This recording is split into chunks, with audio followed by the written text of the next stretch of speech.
जाके इधर नहीं होगा ना उसके बाद रीस्टार्ट हाँ सेकंड है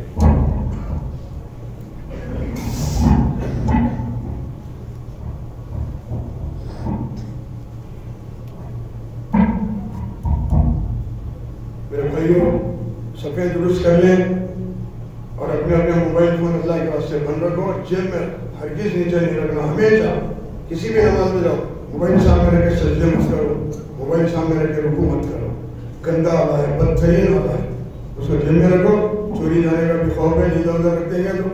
और अपने अपने पेंचे टखनों के ऊपर रखे, टखने खुले रहना चाहिए। सफ़े दुरुस्त कर लीजिए, कांधे से कांधा लगा के रहेंगे, दरमियान में जगह मत छोड़िए। नमाज ईद की नियत फरमा लें।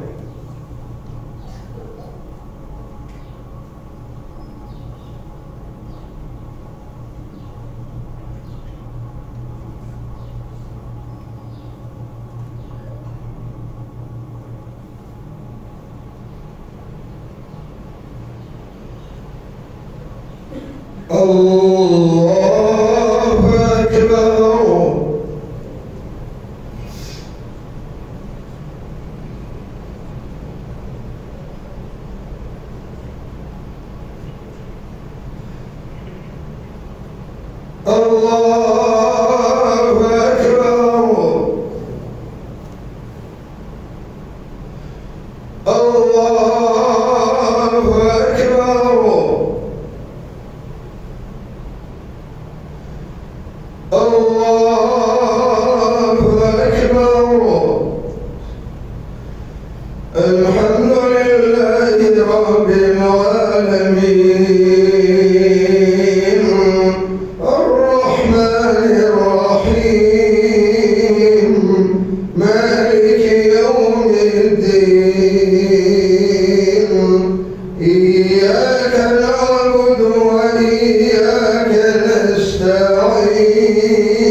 لمن حمده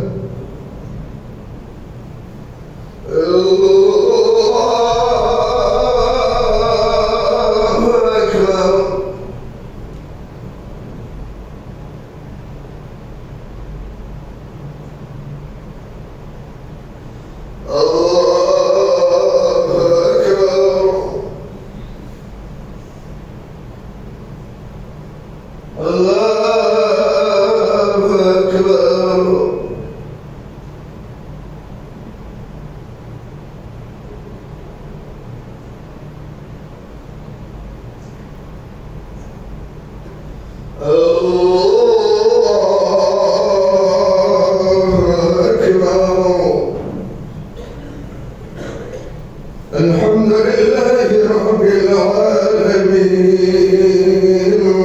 الرحمن الرحيم مالك يوم الدين إياك نعبد وإياك نستعين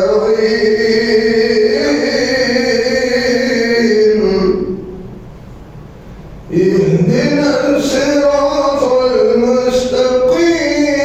المستقيم صراط الذين أنعمت عليهم غير المغضوب عليهم ولا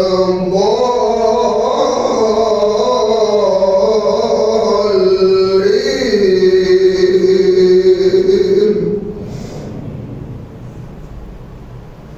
هل أتاك حديث الغاشية وجوه يومئذ خاشعة عاملة ناصبة تصلى نارا حامية تسقى من عين آنية ليس لهم طعام إلا من ضريع لا يسمن ولا يغني من جوع وجوه يومئذ ناعمة لسعيها راضية في جنة عالية لا تسمع فيها لاغية فيها عين جارية فيها سرر مرفوعة وأكواب موضوعة ونمارق مصفوفة وزرابي مبثوثة أفلا ينظرون إلى الإبل كيف خلقت وإلى السماء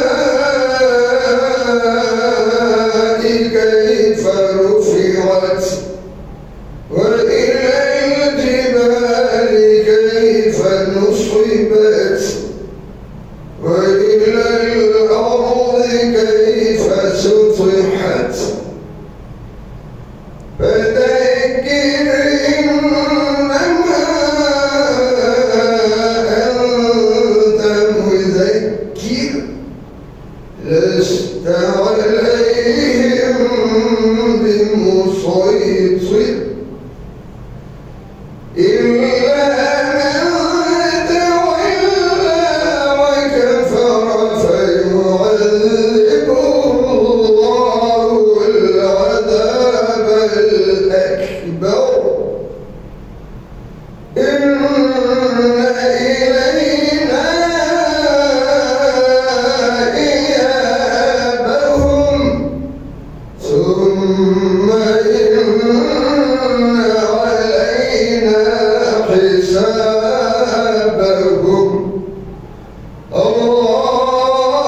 لمن حمده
الله أكبر الله أكبر لا إله إلا الله والله أكبر الله أكبر ولله الحمد. الحمد لله المنعم الأكبر وفى الأجور وبث السرور بيوم عيد منور. الله أكبر الله أكبر لا إله إلا الله والله أكبر الله أكبر ولله الحمد. أشهد أن لا إله إلا الله وحده لا شريك له. الله أكبر الله أكبر لا إله إلا الله والله أكبر الله أكبر ولله الحمد. وأشهد أن سيدنا ونبينا ومولانا محمدا عبده ورسوله. الله أكبر الله أكبر لا إله إلا الله والله أكبر الله أكبر ولله الحمد. صلى الله عليه وعلى آله وأصحابه أجمعين. الله أكبر الله أكبر لا إله إلا الله والله أكبر الله أكبر ولله الحمد. أما بعد فيا معشر الإخوان، قال نبينا صلى الله عليه وسلم: إن لكل قوم عيدا وهذا عيدنا. الله أكبر الله أكبر لا إله إلا الله والله أكبر الله أكبر ولله الحمد. فاشكروا الله تعالى فيه بأداء صدقة الفطر، فإنها واجبة على مالك النصاب عن نفسه وطفله الصغير، نصف ساع من حنطة وساع من تمر أو شعير. الله أكبر الله أكبر لا إله إلا الله والله أكبر الله أكبر ولله الحمد. واستحب لكم أن اغتسلوا واستاكوا وتطيبوا وألبسوا أحسن ثيابكم وكلوا قبل الصلاة من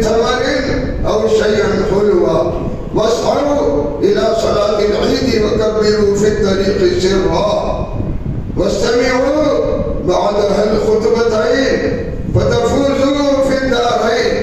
الله أكبر، الله أكبر، لا إله إلا الله، والله أكبر، الله أكبر، ولله الحمد. أعوذ بالله من الشيطان الرجيم. يريد الله بكم اليسر ولا يريد بكم العسر ولتكملوا العدة ولتكبروا الله على ما هداكم ولعلكم تشكرون. بارك الله لنا ولكم في القرآن العظيم، ونفعنا وإياكم بالآيات والذكر الحكيم.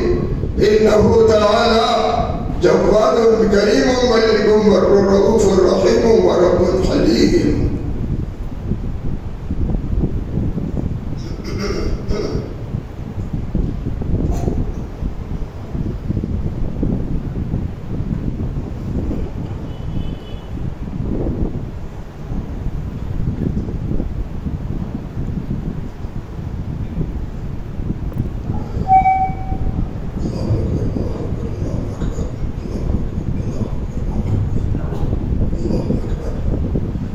الحمد لله نحمده ونستعينه ونستغفره ونؤمن به ونتوكل عليه، ونعوذ بالله من شرور أنفسنا ومن سيئات أعمالنا. من يهده الله فلا مضل له ومن يضلله فلا هادي له، ونشهد أن لا إله إلا الله وحده لا شريك له، ونشهد أن سيدنا ونبينا ومولانا محمدا عبده ورسوله الذي أرسل بالحق بشيرا ونذيرا. إن الله وملائكته يصلون على النبي يا أيها الذين آمنوا صلوا عليه وسلموا تسليما.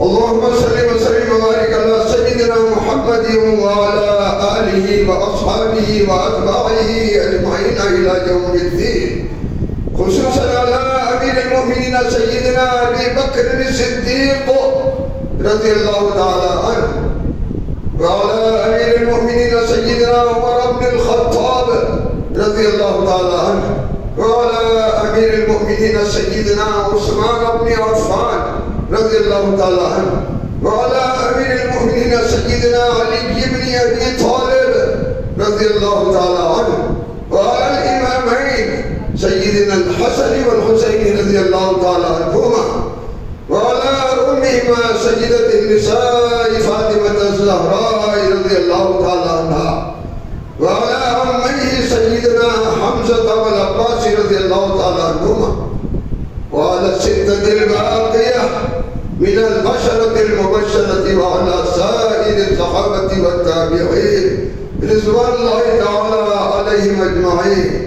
ربنا آتنا في الدنيا حسنة وفي الآخرة حسنة وقنا عذاب النار وقنا عذاب القبر وقنا عذاب الحشر، وأدخلنا الجنة مع الأبرار يا عزيز يا غفار يا رب العالمين.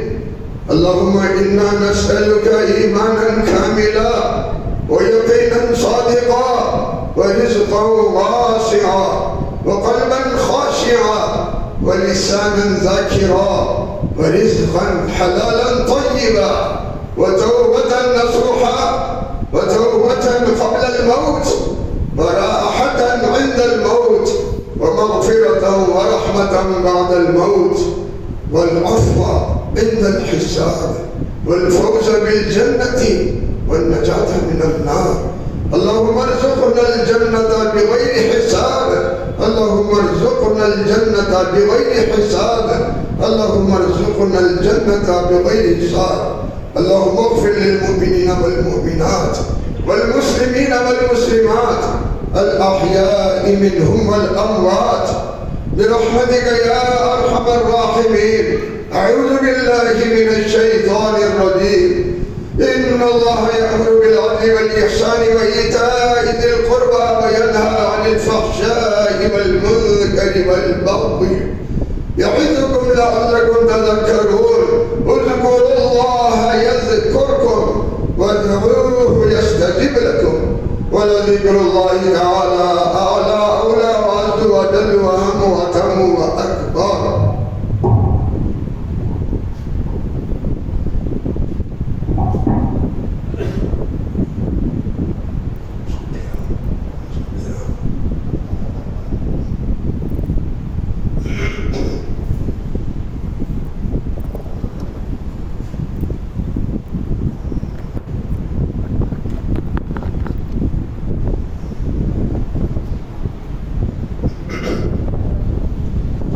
بسم الله الرحمن الرحيم الحمد لله رب العالمين سبحان الله والحمد لله ولا إله إلا الله والله أكبر ولا حول ولا قوة إلا بالله العلي العظيم لا إله إلا الله وحده لا شريك له له الملك وله الحمد يحيي ويميت وهو حي لا يموت بيده الخير وهو على كل شيء قدير. اللهم صل على محمد وعلى آل محمد وبارك وسلم. ربنا آتنا في الدنيا حسنة وفي الآخرة حسنة وقنا عذاب النار وقنا عذاب القبر وقنا عذاب الحشر. اللهم احفظنا من كل بلاء الدنيا وعذاب الآخرة. توفنا مسلمين والحقنا بالصالحين. ربنا فاغفر لنا ذنوبنا وكفر عنا سيئاتنا وتوفنا مع الأبرار. ربنا وآتنا ما وعدتنا على رسلك ولا تخزنا يوم القيامة إنك لا تخلف الميعاد. رب اجعلني مقيم الصلاة ومن ذريتي ربنا وتقبل دعاء. ربنا اغفر لي ولوالدي وللمؤمنين يوم يقوم الحساب. ربنا هب لنا من أزواجنا وذرياتنا قرة أعين واجعلنا للمتقين إماما. اے بڑے تعالیٰ یہاں پر جتنے افراد تشریف فرمائے میرے مولا ان سب کے ساتھ انتہائی خیر کا معاملہ فرمائیے. اللہ تمام کے ہمارے روزے نمازیں صدقہ خیرات آپ محض اپنے فضل و کرم سے قبول و منظور فرمائیے قبول و منظور فرمائیے قبول و منظور فرمائیے. اللہ نے ایک بھائی بھی اگر بیمار بیٹھا ہوا ہے اللہ ان کے جسموں میں جس بیماری کو جانتے ہوں گے جس بیماری کو نہ جانتے ہوں گے کوئی بیماری ان کے اللہ جسموں میں ہے اللہ یہاں کی حاضری کا واسطہ اللہ یہاں کی حاضری کے صدقے میں میرے مولا جو اتنی دیر وہ لوگ یہاں بیٹھ کے بیان سنے ہیں میرے مولا انہوں نے نماز عید ادا کی خطبہ سنا اللہ اس کے عوض میرے مولا ان کے جسم سے بیماری کو ایک آپ کے قلب میں کن سے نکال باہر پھینک دیجیے. اللہ ان سب کو صحت کاملہ عاجلہ نصیب فرمائیے. نہ صرف ان کو اللہ کے اہل خاندان میں کوئی بیمار ہو ان کو بھی صحت کلی نصیب فرمائیے.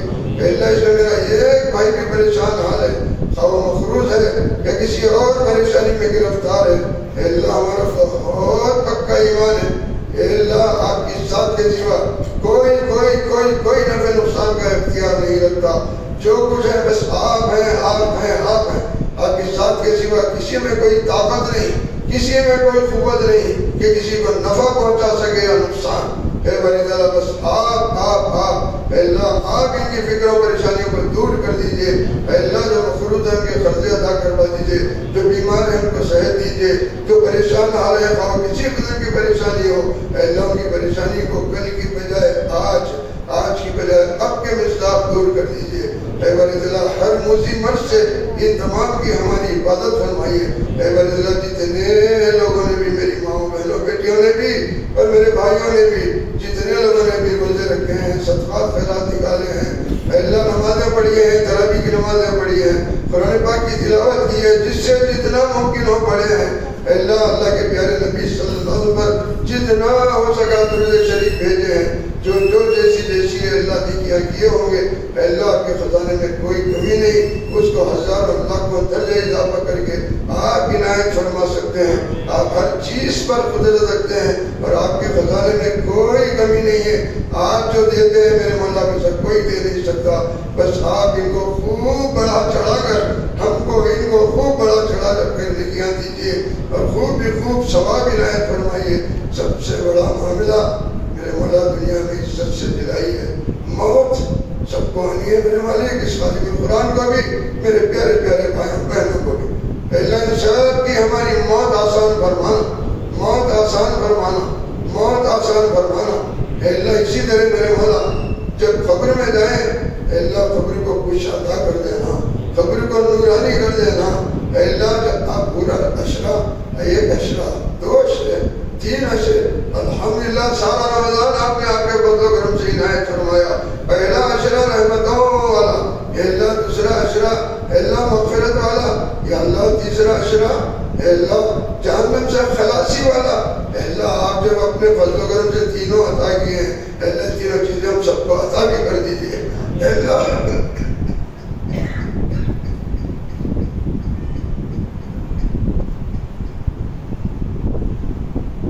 اللہ کوئی بندہ بھی اپنے عمل کی بیس پہ جنت میں نہیں جا سکتا، نہیں جا سکتا، نہیں جا سکتا۔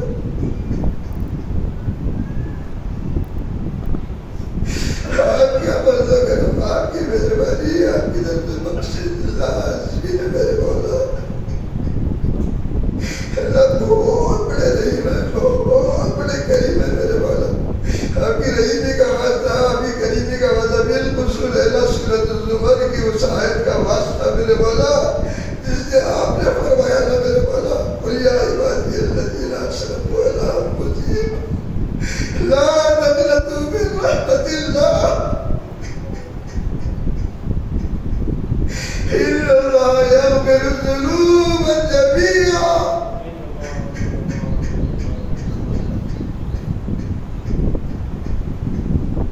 انه هو الغفور الرحیم۔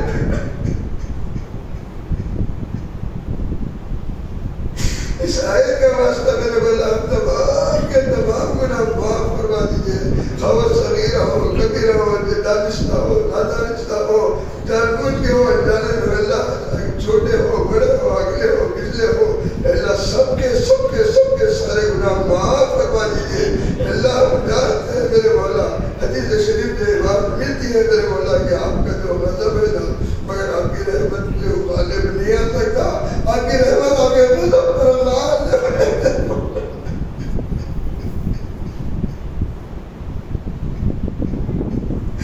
اس رحمت کا واسطہ ہم سب کے اللہ مغفرت لکھ دیجیے، لکھ دیجیے، لکھ دیجیے۔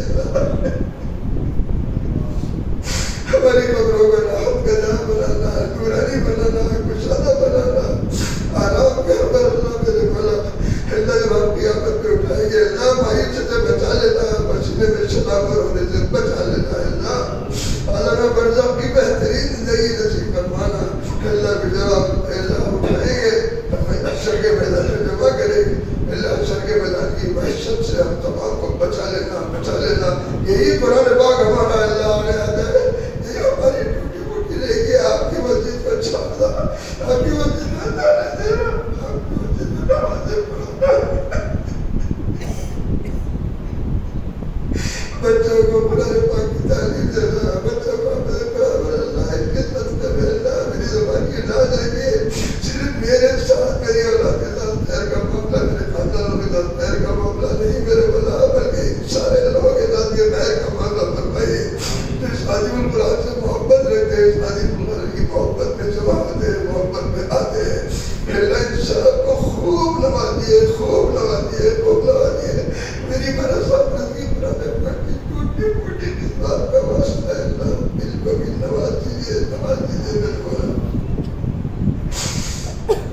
اللہ چلے میدان کی مایوسی سے بچانا، اللہ کے پیارے پیارے پیارے پیارے نبی حضرت محمد مصطفیٰ صلی اللہ علیہ وسلم کا خون بھی نصیب فرمانا۔ آپ صلی اللہ علیہ وسلم کے دست مبارک سے ہم سے کسر کوثر سے جو پانی پلائیں گے، وہ شربت پلائیں گے، اللہ ان کو نصیب فرمانا۔ اللہ ہم سب کا نام عمل داہنے ہاتھ میں نصیب فرمانا، ان صراط پر بجلی کی طرح بجا دینا۔ اللہ ہم سے حساب نہیں لینا، حساب نہیں لینا، حساب نہیں لینا، ہمارے یہ حساب نہیں دے سکتے، نہیں دے سکتے۔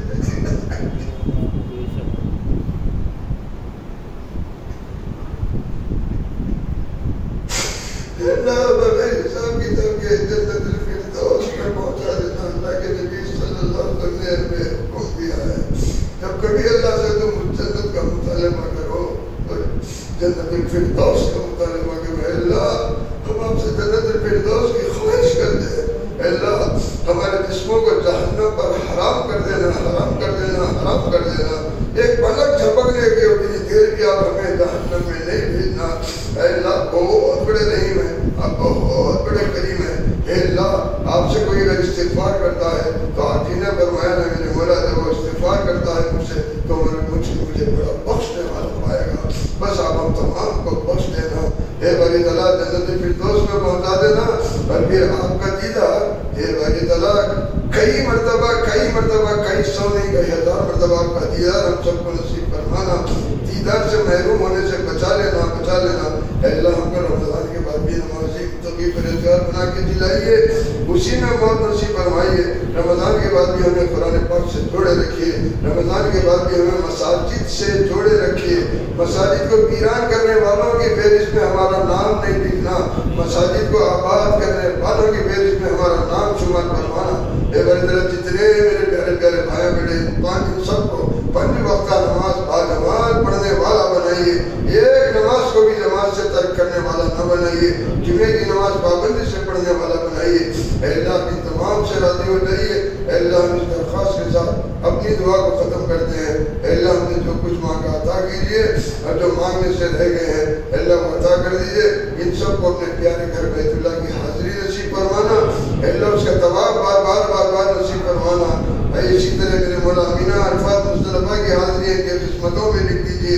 اے اللہ اس خادم کو ہر سال بلاتے ہیں، کم از کم ان کو 2-4 سال میں ایک بار سے ہی 5 سال میں ایک بار سے ہی ان کو بھی بلاتے رہیے. اے بڑے طرح آپ کا بہت بہت شکریہ. اللہ کے پیارے نبی صلی اللہ علیہ وسلم کی پیاری مسجد نبوی صلی اللہ علیہ وسلم بے شمار نمازیں ہم کو پڑھنے کا موقع دیجیے. آپ صلی اللہ علیہ وسلم کے روزے مبارک پر حاضر ہونا، سرکار دو جہاں صلی اللہ علیہ وسلم کو بار سلام کرنا، حضرت ابوبکر صدیق رضی اللہ عنہ، عمر رضی اللہ عنہ کو بھی بار سلام کرنا ہم سب کو نصیب فرمائیے. اے اللہ ہمارے ان کے جتنے مرحومین ہیں ان سب کی مغفرت فرما دیجیے. اللہ کے مسلمانوں کے جان مال کی عزت آبرو کی حفاظت فرمائیے. ماں بہنوں کی عصمت کی حفاظت فرمائیے. اے اللہ کفر کا منہ کالا کر دیجیے، یہود و نصارہ کو نیست و نابود کر دیجیے. اے اللہ میرے بھائیوں کی مدد فرمائیے. اے اللہ ان کی خوب مدد فرمائیے. اے اللہ اسلام کا بول بالا کر دیجیے. اے اللہ بھلے ہیں برے ہیں جیسے بھی ہیں لیکن کلمہ کو ضرور ہے. آپ کو سجدہ کرنے والے، آپ کو رکوع سجود کرنے والے، آپ کو ماننے والے ہیں، آپ کو چاہنے والے ہیں. اے اللہ آپ کا ذکر کرنے والے ہیں. بس اس کے صدقے میں ان کو کامیاب و کامران کر دیجیے، اور مخالفین کو اللہ شکست سے 2-4 کر دیجیے. ربنا تقبل منا انك انت السميع العليم وتب علينا انك انت التواب الرحيم. وصلى الله تعالى على خير خلقه محمد وعلى آله وأصحابه أجمعين والحمد لله رب العالمين. آمين. میرے دوستوں بزرگوں، یہاں جمعے کی نماز 3:45 کو ہوتی ہے، یاد رکھ لیں. کبھی اتفاق سے آپ کا جمعہ کہیں چھوٹ گیا، یہاں رہ سکتے ہیں نماز جمعہ 3:45 کو ہوتا ہے. 3:45 سے میرا بیان شروع ہوتا ہے، 3:45 کو جمعہ ہوتا ہے. یاد رکھ لیں، اپنے ساتھیوں کو ہی بول لیجیے 3:45 کو جمعہ ہوتا ہے.